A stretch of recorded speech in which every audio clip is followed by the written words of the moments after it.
د ابوالحسن صاحب څخه یو روایت دی درجه صبر پورې.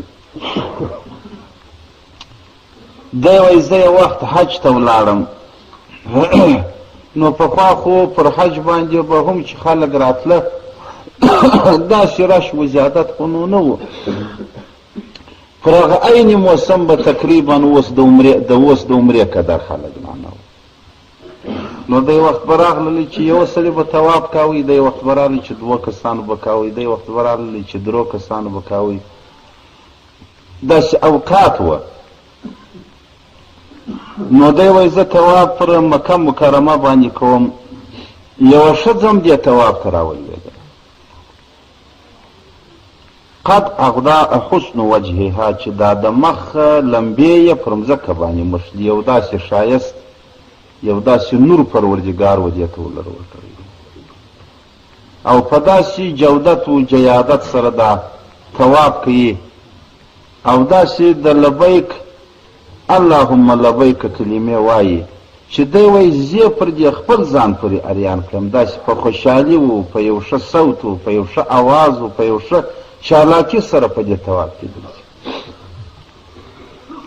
دی وایي زما سره ملګری را سره و و دې ملګري ته مو وویله ما ول پر سر د مځکې که یو چا غم نه ولیدلی نو به دغه ښځه چې دا داسې خوشحاله ده او دا داسې بیداره ده، دا داسې تکړه ده په دې عبادت و په دې تلاوت کې مثلا یا په دې طواف و په دې تلبیه کې که یو چا پر سر د مځکې غم نه ولیدلی دې به نه لیدلی.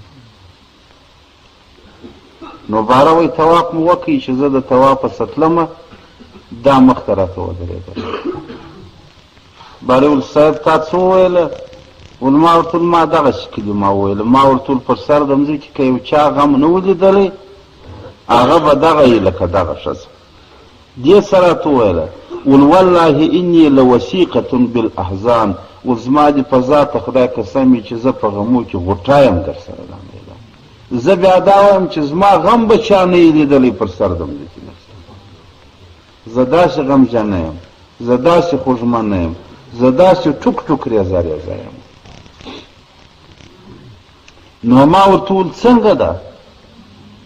دې راته وویله ول یو مې مېړه، 3 مې زامن، یوه مې لور، دا مې په یوه پلا په جلا جلا مرګ په یوه ورځ کې راڅمړه دي.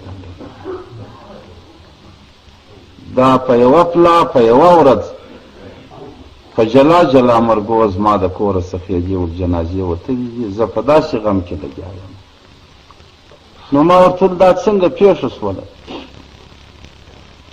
ول زما سړي یو پسه راوستی د اختري دپاره. د اختر ورځ وه چې د مسلمانانو د ټولو خوشحالي ده او ازادي یې ده. په دغه ورځ کې دا پسه دا زما سړي حلال کړي. چې حلال یې کړي د اختر ورځې دي یو میلمه راغلله یا 2 راغلله د ملاقات لپاره. دا مو په خونه کې کښېنول، سړی ورسره کښېناست، پسه و چاړه واکیسه هلته پرته. زما یو 2 هلکان وګرځاندي، یو لوی یو کوچنی. دا 2 د دې پسه سره ګرځېدله. بالا چاړه ورته پرته ده، قرار مې دا یوه زه یوه دې بل ته وویله ول راسئ د بابا چم وکړو.